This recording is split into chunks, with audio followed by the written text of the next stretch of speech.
이 시간 함께 마음을 모아 주님께 기도드리겠습니다. 만왕의 왕이시며 만주의 주 되신 하나님 아버지, 지난 한 주간도 주님의 날개 아래 보호하시고 갚을 수 없는 은혜로 품어주심을 감사합니다. 허물 많은 우리들에게 값없이 주신 참 사랑으로 시마다 때마다 자비를 베풀어 주시고 피할 길을 주셨습니다.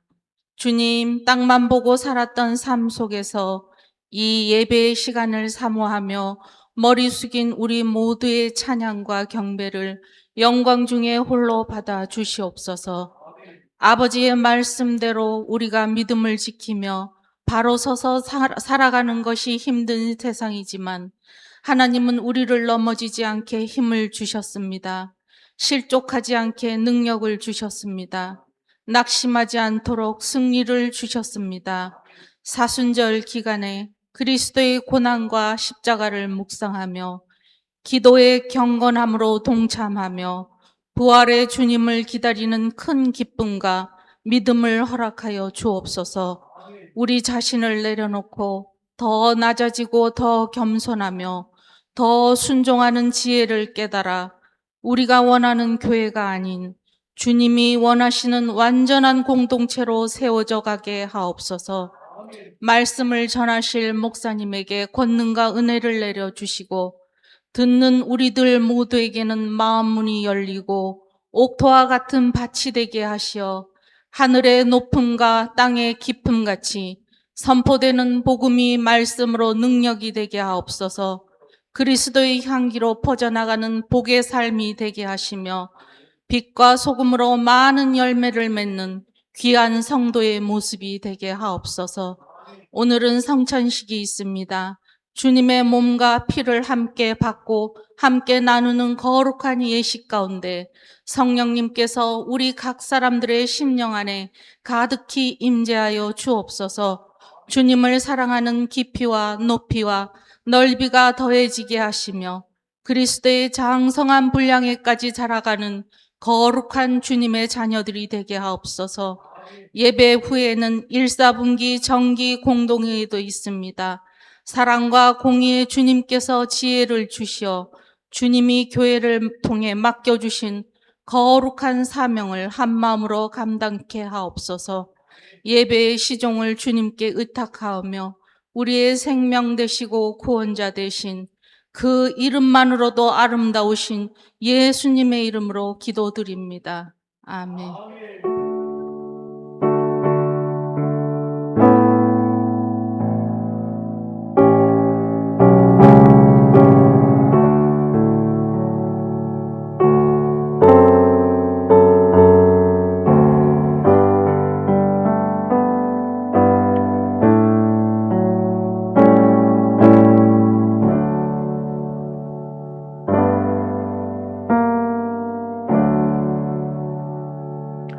하나님께서 오늘 우리에게 주시는 말씀은 마가복음 10장 13절부터 16절까지의 말씀입니다.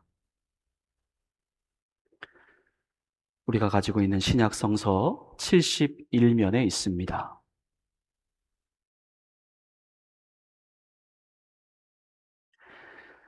하나님의 말씀을 봉독해 올리겠습니다. 사람들이 예수께서 만져주심을 바라고 어린아이들을 데리고 오매 제자들이 꾸짖거늘 예수께서 보시고 노하시어 이르시되 어린아이들이 내게 오는 것을 용납하고 금하지 말라. 하나님의 나라가 이런 자의 것이니라. 내가 진실로 너희에게 이르노니 누구든지 하나님의 나라를 어린아이와 같이 받들지 않는 자는 결단코 그곳에 들어가지 못하리라 하시고 그 어린아이들을 안고 그들 위에 안수하시고 축복하시니라. 아멘. 하나님께서 오늘 이 말씀을 통하여 우리 모두에게 은혜 주시기를 원합니다. 어느 날 한 가정에서 아버지가 두 자녀를 불러다 놓고 말합니다.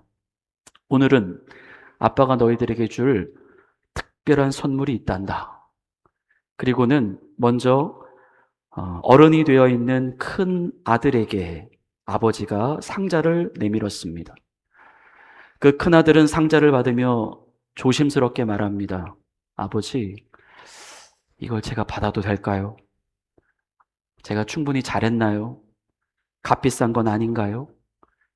제가 이걸 받고 나중에 꼭 뭘 보답해야 되는 건 아닌가요? 아버지는 웃으면서 말합니다. 뭐 그렇게까지 생각을 하느냐. 하지만 큰아들의 손은 쉽게 상자를 열지 못합니다. 그는 선물을 받기 전에 자신이 그 선물을 받을 자격이 있는지를 먼저 확인하고 있었습니다. 이제 그 옆에 있던 어린 막내의 차례가 되었습니다. 아이는 아버지에게 다가옵니다. 그리고는 그냥 아무 말 없이 상자를 두 손으로 받아들이며 두 눈을 반짝이며 이렇게 말합니다. 아빠, 이거 얼마나 큰 선물이에요? 아이는 자신의 자격을 묻지 않았고 또 대가를 계산하지 않았고 또 보답을 고민하지 않았습니다. 그것은 아버지가 자기에게 주신 선물이기 때문입니다. 그저 선물을 주시는 분이 아버지라고 하는 그 사실, 그 하나만으로 그는 선물을 기뻐하는 아들이었습니다. 사순절, 오늘 우리는 이 질문 앞에 서 있습니다. 하나님께서 우리에게 주신 구원의 선물을 내가 어른으로서 받을 것인가? 아니면 어린 아이로서 받아들일 것인가?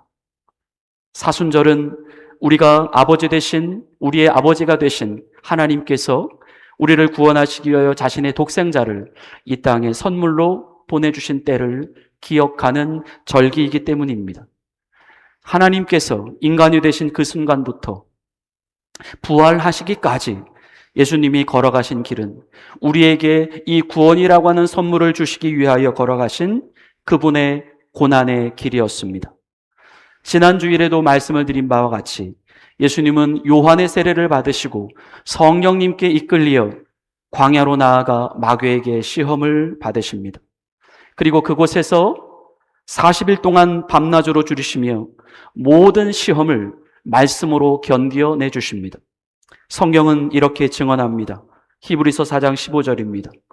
우리에게 있는 대제사장은 우리의 연약함을 동정하지 못하실 이가 아니요 모든 일에 우리와 똑같이 시험을 받으신 이로되 죄는 없으시니라.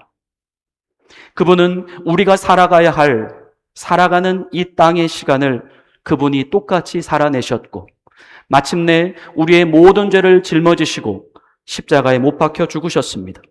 베드로전서 3장 18절입니다. 그리스도께서도 단번에 죄를 위하여 죽으사 의인으로서 불의한 자를 대신하셨으니 이는 우리를 하나님 앞으로 인도하려 하심이라. 죄의 삭은 사망이라 했습니다. 이대로 가다가는 그냥 영원한 심판으로 갈 수밖에 없었던 우리들이었습니다. 죽음이 그냥 기정사실화되어 있었던 우리들입니다. 하지만 우리의 당연한 지옥행을 우리 예수님께서 끊어내 주셨습니다. 하나님의 선물이 바로 그것입니다. 지금 우리들에게 필요한 가장 사순절다운 삶은 물론 예수님께서 우리를 대신하여 걸어가 주신 그 고난의 길에 우리도 함께 동참하는 것입니다. 내 영광, 내 기쁨, 내 만족을 구하지 아니하고 하나님의 영광을 위하여 내가 좀 더 참고 내가 좀 더 용서하고 내가 좀 더 나의 자유와 나의 권리를 내려놓고 떡보다는 말씀을 향하여 육신의 일보다는 영적인 일을 향하여 주님처럼 순종의 길, 십자가의 길을 우리 자신도 걸어가 보는 것입니다.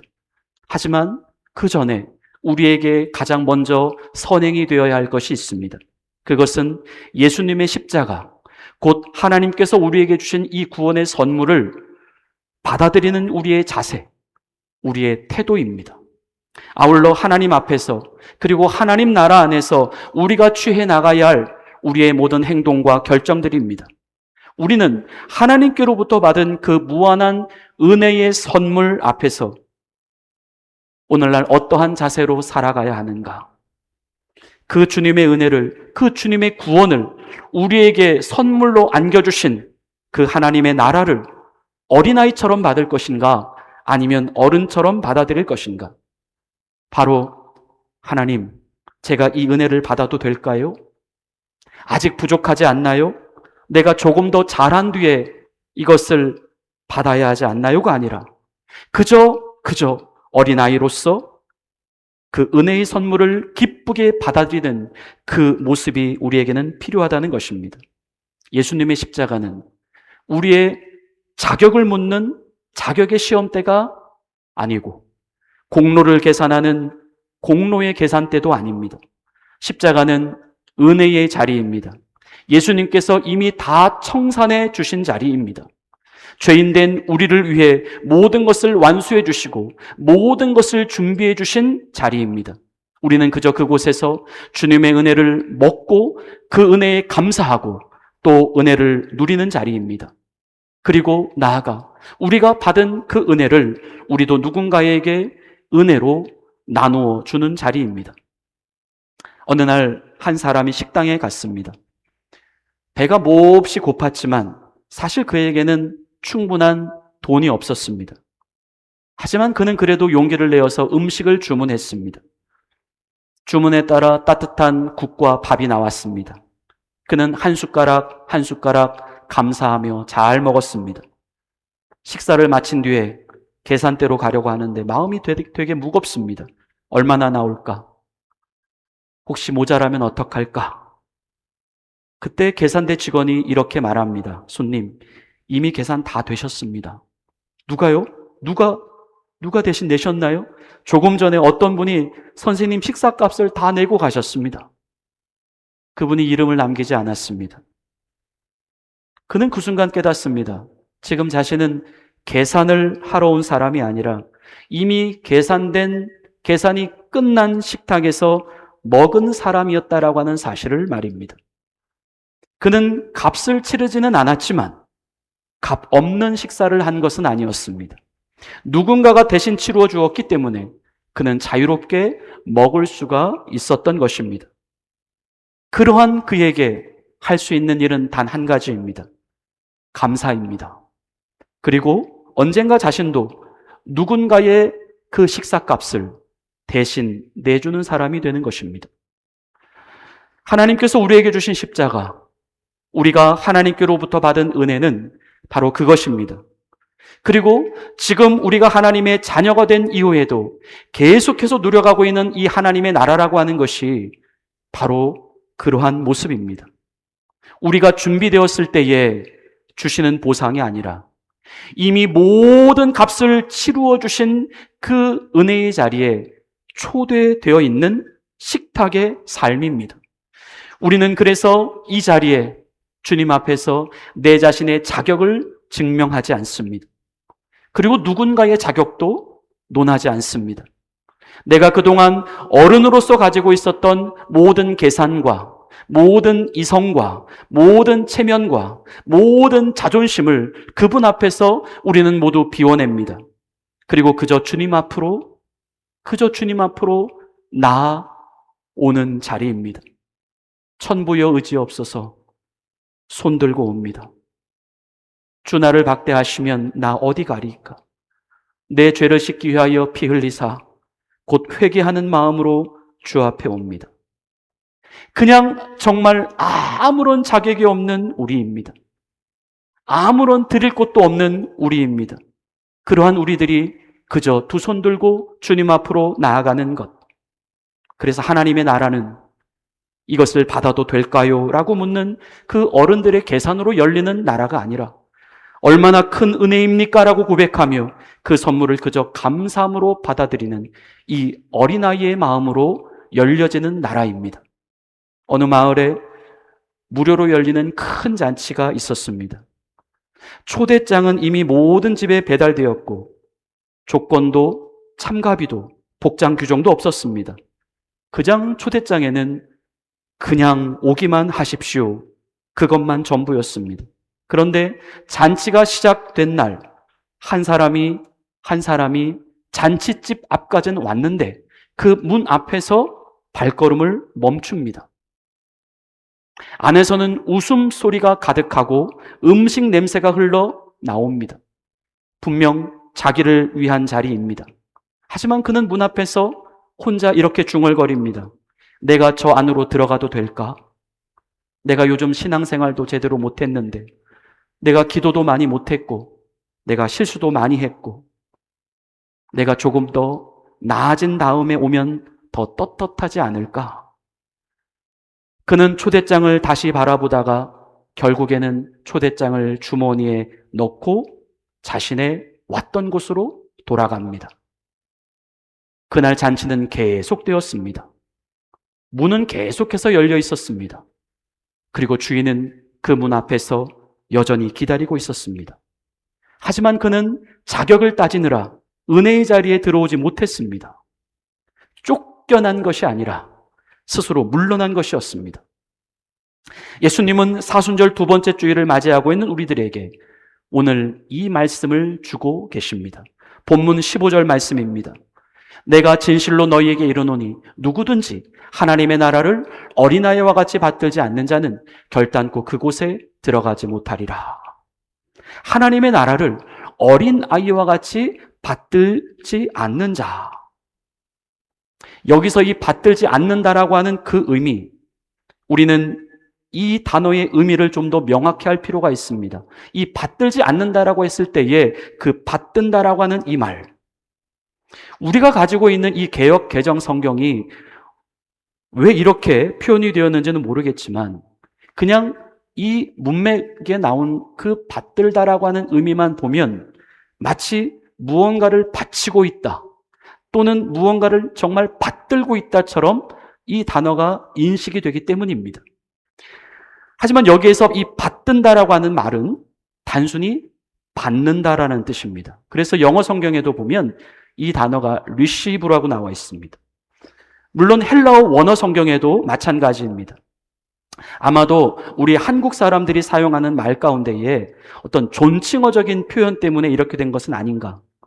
이 받는다라고 하는 말을 이 받든다라는 어떤 그런 표현을 했다든지 혹은 받아들인다라고 하는 이 말을 줄여서 받들다라고 표현을 한 것은 아닌 듯 싶습니다. 그래서 성도들의 이해를 돕기 위하여 이 부분에 대한 표준 세번역 성경으로 제가 한번 다시 읽어드리겠습니다. 내가 진정으로 너희에게 말한다. 누구든지 어린아이와 같이 하나님의 나라를 받아들이지 않는 사람은 거기에 들어가지 못할 것이다. 하나님의 나라는 그렇게 어린아이처럼 순수하게 그 나라를 받아들이는 자가 들어가는 곳이다 라고 예수님께서 말씀하셨습니다. 예수님은 그러한 어린아이와 같은 모습이 너무나도 중요하다. 하나님의 나라 안에서 하나님의 자녀된 우리들에게 너무나도 중요하다라고 하는 사실을 오늘 본문을 통하여 가르쳐주고 계십니다. 어느 날 사람들이 예수님 앞으로 나아오는 것입니다. 본문 13절 말씀입니다. 사람들이 예수께서 만져주심을 바라고 어린 아이들을 데리고 오매 제자들이 꾸짖거늘. 이 본문 안에는 분명 두 가지 서로 다른 두 모습의 사람들이 등장합니다. 첫 번째 사람은 예수님 앞으로 어린아이처럼 나오는 사람들이며 두 번째 사람은 예수님 앞으로 어른으로 나오는 사람들이었습니다. 첫 번째 어린아이처럼 나오는 사람들입니다. 그들은 본문에서 자신들이 예수님께서 자신의 어린아이들을 만져주실 것을 바라고 예수님 앞으로 자신의 어린아이들을 데리고 나왔다라고 말씀하고 있습니다. 우리는 이 말씀에서 이 만져주심을 바랬다라고 할 때에 그 의미를 좀 생각해 볼 수 있습니다. 이 만지다라고 하는 단어가 헬라어로는 합세타이라고 하는 단어입니다. 그런데 이 합세타이라고 하는 단어는 단순한 사람의 일반적인 접촉을 의미하지 않습니다. 또는 그 단순한 맞닿음을 의미하지 않습니다. 합세타이는 관계적 접촉입니다. 그래서 치유적 접촉, 의미적 접촉, 보호적 접촉 또는 인격적 접촉을 나타낼 때에 이 합세타이라고 하는 단어를 씁니다. 곧 이들이 자신들의 어린 아이들을 예수님 앞으로 데리고 나오면서 그들을 향한 예수님의 만져주심을 바랬다라고 하는 것은 그냥 단순한 호기심 차원에서 예수님이 터치해 주기를 바라는 마음으로 나왔다는 의미가 아니라 예수님을 통하여 자신의 어린아이들 안에 실제로 하나님의 은혜가 흘러 들어오게 될 것이라고 하는 사실을 그들은 믿고 예수님 앞으로 자기의 어린아이들을 데리고 나왔다. 그 의미입니다. 성도 여러분, 우리도 주님 앞으로 나올 때요, 혹은 우리의 아이들을 주님께로 데리고 나올 때 우리에게 바로 이런 믿음이 필요합니다. 또 예배 중에 혹은 기도회나 또 집회 중에 하나님이 세우신 설교자나 또 목회자를 통하여 기도를 받거나 축복을 받을 기회들이 있다면 우리에게도 이와 같이 어린아이와 같은 순수한 믿음이 필요합니다. 무슨 한 번의 기도로 나의 삶이 달라질까? 혹은 우리 자녀들의 삶이 나아질까? 그것이 아니라 확실히 달라진다는 사실을 믿고 나오는 것입니다. 그것은 그 목회자의 능력 때문에 그렇다는 것이 아니라 바로 우리가 예수님 앞으로 나올 때에, 우리가 기도를 받을 때에 하나님께서 그 목회자를 통하여 나타내실 그분의 능력을 어린아이와 같은 마음으로 믿는 그 믿음으로 주님 앞에 나오게 될 때에 실제로 우리 자신이 바뀌게 되는 놀라운 일이 생기게 되는 것입니다. 우리는 항상 이 믿음을 유지하는 성도들이 되어야 할 줄로 믿습니다. 아울러 이 본문에 기록되고 있는 이 합세타이라고 하는 단어가 헬러 문법을 보면 능동태도 아니고 수동태도 아니고, 우리가 영어로는 능동태, 수동태만 우리가 알고 있지 않습니까? 그런데 헬러 문법에는 능동태도 아니고 수동태도 아닌 그 중간태가 있습니다. 이 중간태라고 하는 의미가 뭐냐? 이 비교를 하면 좀 쉬울 것 같습니다. 능동태라고 하는 단어의 의미는, 능동태는 내가 남을 위하여 무언가를 했다입니다. 수동태는 내가 남에 의하여 무언가를 당했다입니다. 하지만 중간태는 말 그대로 딱 중간입니다. 내가 무언가를 했지만 남을 위하여 했다는 것이 아니라 내 자신을 위해 했다는 것입니다. 또 당한 것은 내 자신이지만 남에 의해서 당한 것이 아니라 내 자신에 의하여 당했다라고 하는 것을 나타내고자 할 때 헬라어에서는 이 중간태의 문법을 사용합니다. 이 합세타이가 바로 이 중간태라고 하는 것이죠. 그래서 이 중간태의 단어는 헬라어에서 사람들이 자기 자신을 자기 스스로가 무언가에 혹은 어딘가에 내가 내 자신을 스스로 집어넣다, 또 스스로 참여시키다라고 하는 것을 표현했을 때에 사용됩니다. 그래서 이것은, 이 중간태의 동사는 누가 억지로 시켜서 하는 행동이 아닙니다. 자신이 취하는 행동의 결과 안에 영향받는 내 자신을 포함시키고 있습니다. 자기가 자기 스스로를 당하게 했다입니다. 이것은 자발적 개입입니다. 그리고 인격적 개입입니다. 그래서 이러한 중간태의 표현은 헬라어에서 사람의 믿음을 이야기할 때 사용합니다. 그리고 사람이 자신의 회개를 이야기할 때 사용합니다. 또 혹은 자신이 하나님 앞으로 나아가고 하나님 앞에 내 자신을 드린다라고 할 때에, 곧 헌신을 이야기할 때에 이 중간태의 문법이 사용됩니다. 바로 오늘 본문에서 사람들이 예수님의 만져주심을 바라고 자신들의 어린 아이들을 데리고 예수님 앞으로 나온 이 행동이 중간태라는 것입니다. 다시 말해, 그들은 자신들이 자신의 어린 아이들을 예수님께 데리고 나왔을 때에 자신들이 빠져있지가 않는다는 것입니다. 그들은 어른의 체면으로서 아이들을 데리고 나오지 않았다는 것입니다. 그들이 취한 이 행동의 결과가 이 어린 아이들에게만 미치는 것이 아니라 자기 자신들에게도 미치도록 했다는 것입니다. 다시 말해, 그들은 자신의 어린아이들을 예수님께 데리고 나올 때에 어린이들만 보낸 것이 아니라는 것입니다. 예수님의 만져주심이 자신과 무관한 것이 아니었다는 것입니다. 그들은 함께 예수님 앞으로 나왔습니다.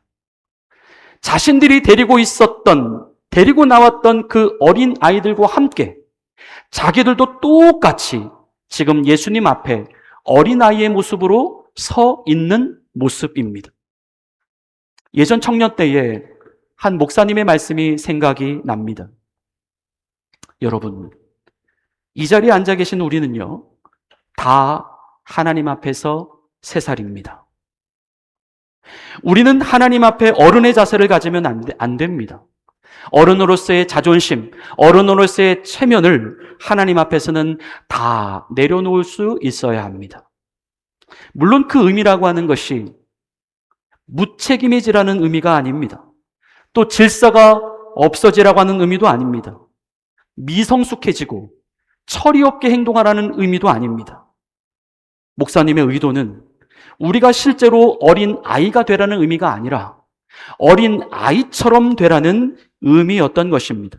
성도 여러분, 우리에게는 어느 순간부터 우리 신앙생활 가운데에 이 중간태적인 입장이 사라지고 말았습니다. 우리가 예수를 오래 믿었다고 해서, 우리가 이제 어른이 되었다고 해서 우리 스스로를 자꾸만 하나님을 만나는 자리로부터 우리는 제외를 시켜왔습니다. 나는 이미 어른으로서 굳이 그런 자리에 있을 필요가 없다는 것입니다.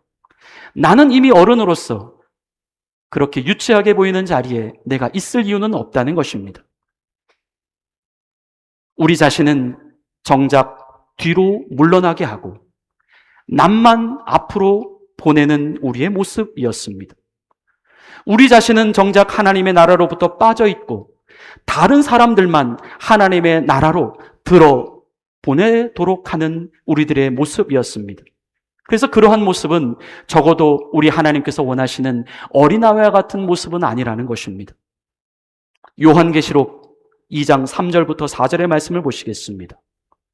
또 내가 참고 내 이름을 위하여 견디고 게으르지 아니한 것을 아노라. 이 말씀은 어른의 모습은 잘했다는 것입니다. 그러나 너를 책망할 것이 있나니 너의 처음 사랑을 버렸느니라. 바로 우리의 신앙생활 안에 어린 아이와 같은 모습을 버렸다는 것입니다. 하나님 앞에서 자꾸만 어른이 되어가고 있는 이 우리의 체면과 자존심을 우리는 내려놓아야 합니다. 우리 모두는 계속해서 하나님 앞에서 3살이어야 합니다. 그래서 이제 예수님은 그러한 어린 아이와 같은 모습이 아닌 하나님 앞에서 여전히 어른의 모습으로 서 있는 사람들을 오늘 본문 말씀 가운데에 대조를 시키고 계십니다. 그들은 두 번째 사람들의 모습이었습니다. 본문에서 그들은 그렇게 예수님 앞으로 어린 아이처럼 나오는 사람들을 바라보며 그들은 꾸짖었다라고 말씀합니다. 제자들이 꾸짖거늘. 누가 꾸짖었습니까? 제자들입니다. 제자들은 누구인가?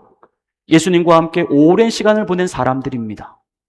그리고 예수님의 말씀을 그리도 오래도록 들었던 사람들입니다.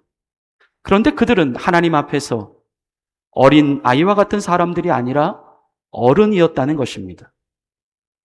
이들은 오늘날 예수를 오래 믿은 사람이라고도 해석을 해볼 수 있습니다.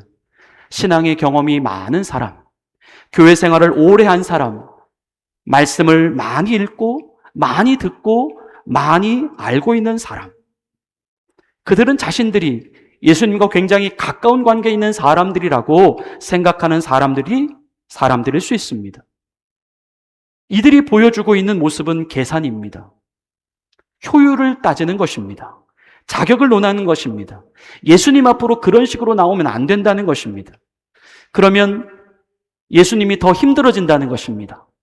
예수님을 어렵게 만든다라는 것입니다. 이들은 예수님을 굉장히 위해해 주는 것 같아 보입니다.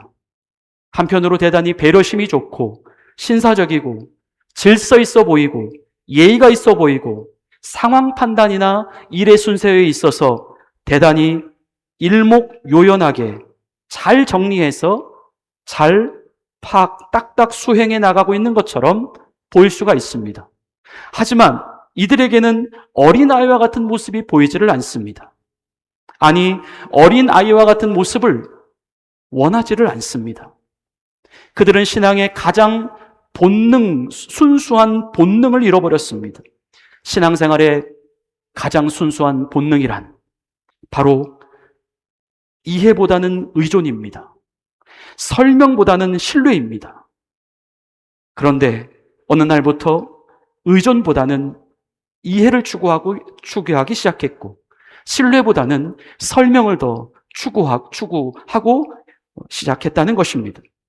그들은 어느 순간부터 은혜의 참여자가 아닌 은혜의 감독자가 되어버리고 말았습니다.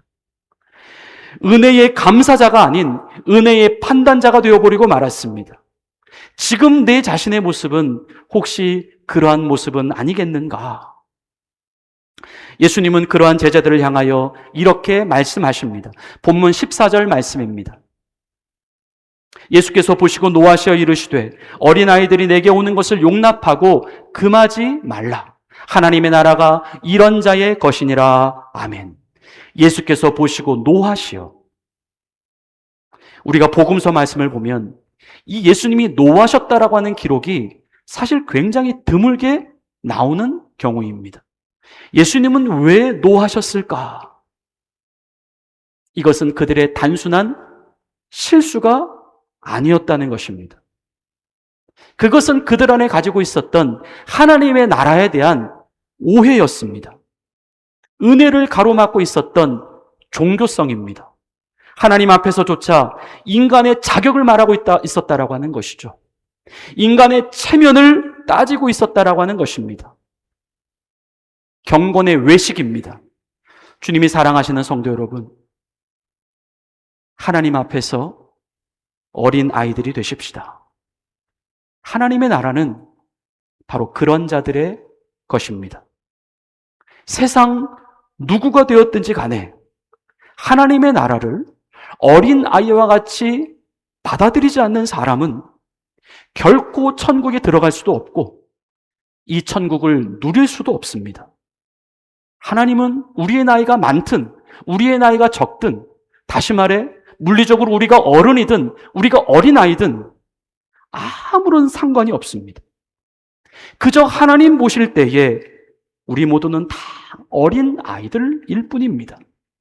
나이나 경험이나 신분이나 학력이나 성별이나 직업이나 하나님 보실 때 하나도 중요하지 않습니다. 하나님께서 가장 중요하게 보시는 것, 그것은 우리 모두가 하나님 앞에서 어린 아이와 같은 모습이 되는 것입니다.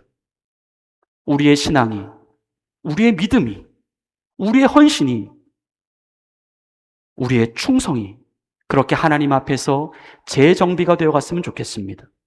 사순절은 어떠한 날인가? 내 자신이 바뀌어지는 날입니다. 내 자신을 바꾸어가는 날입니다. 오늘 본문 마지막 16절에서 이렇게 말씀합니다. 그 어린 아이들을 안고 그들 위에 안수하시고 축복하시니라. 이번 사순절 기간을 통하여 우리 모두 다 어린 아이와 같은 신앙이 되어서 우리의 주님이신 예수님께로부터 늘 사랑과 축복을 듬뿍 받으시는 우리 사랑하는 성도들이 되시기를 예수님의 이름으로 간절히 축원을 드립니다. 우리 이제 오늘 주신 말씀을 생각하시며 우리 함께 한 가지만 우리 기도했으면 좋겠습니다. 하나님 아버지, 이제 우리의 신앙이 하나님이 기뻐하시는 어린아이와 같은 신앙이 되게 하옵소서. 하나님이 주신 은혜를 순수하게 받을 줄 알며 그 은혜를 순수하게 누릴 줄 알며 이제 하나님의 나라 안에서 은혜의 감독자가 아닌 은혜의 참여자로 살아갈 수 있도록 도와주십시오. 어린아이와 같이 아버지의 축복을 늘 사모하고 갈망하는 하나님이 기뻐하시는 자녀들이 되게 해달라고 우리 시간 함께 합심하여 통성으로 기도하겠습니다. 하나님 아버지 감사합니다. 오늘도 말씀을 통하여서 바르지 못하고 오해하고 있었던 우리의 신앙을 일깨워 주시니 감사합니다. 하나님 앞에서 우리가 어찌 어른일 수 있습니까? 하지만 언제부터 우리의 신앙이 어른이 되어버리고 말았습니다. 어른과 같은 모습이 되어버리고 말았습니다. 처음 사랑을 잃어버리고 말았습니다. 하나님, 사순절은 하나님께서 우리에게 거저 사랑을 주시기 위해 오신 그 주님의 놀라우신 구원의 선물을 우리가 감사함으로 받고 그 은혜를 기억하며 그 은혜를 나누어주는 기간입니다. 하나님, 우리에게 은혜를 베풀어 주신 그 하나님의 구원의 선물을 이제 어린아이와 같이 순수한 마음으로 받아들일 수 있는 하나님의 사람이 될 수 있도록 도와주시고, 하나님께서 계속해서 축복해 주시기를 원하시는 하나님의 나라 안에서 우리가 이제 은혜의 감독자가 아닌, 은혜의 판단자가 아닌 은혜의 감사자로 서게 하시옵소서. 은혜의 참여자로 서게 하여 주시옵소서. 그래서 이 땅에 살아가는 동안 하나님 나라에 이르는 그 시간까지 하나님의 축복을 듬뿍 받으며 누려갈 수 있는 하나님의 기뻐하시는 자녀들이 될 수 있도록 인도하여 주시옵소서. 하나님, 우리가 하나님 앞에 날마다 어린아이와 같은 모습으로 서기를 원합니다. 성령님 도와주시옵소서. 함께하여 주시옵소서. 인도하여 주시옵소서.